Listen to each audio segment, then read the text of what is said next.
আমি জানি কি তুমি তা লিখবে। দেখো ভাষা বা জাতি থাকলে এইভাবে লিখে দাও, সংক্ষেপে লিখবো শর্টকাট। ভাষা বা জাতি থাকলে রস্বীকার। রস্বীকার পরে আমরা এক্সাম্পল দেবো। হ্যাঁ, জায়গা লিখো, ট্রান্সফার জায়গা লিখো। নাম্বার 2 লিখো আদি থাকলে রস্বীকার। পরে আমরা এক্সাম্পল দেবো। নাম্বার 3 লিখো কয় রস্বীকার কি আর কয় দীর্ঘিকার কি। পিছনের বান্ধবীরা দেখা যায়? হ্যাঁ, দেখা যায় বান্ধবী? এখানে বড় করে লিখবো। ওকে, কি এবং যদি তোমাকে বলা হয় হ্যাঁ অথবা না দিয়ে,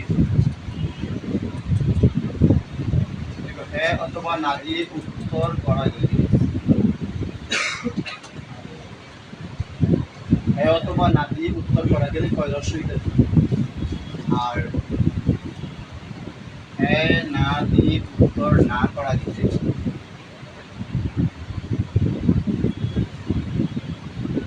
না করা গেলে কয় দীর্ঘিকার।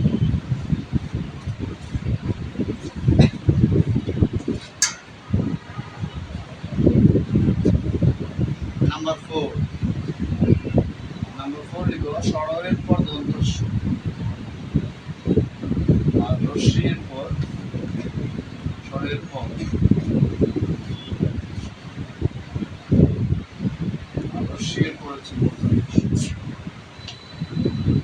নাম্বার 5 লিখবা না থাকবে আলাদা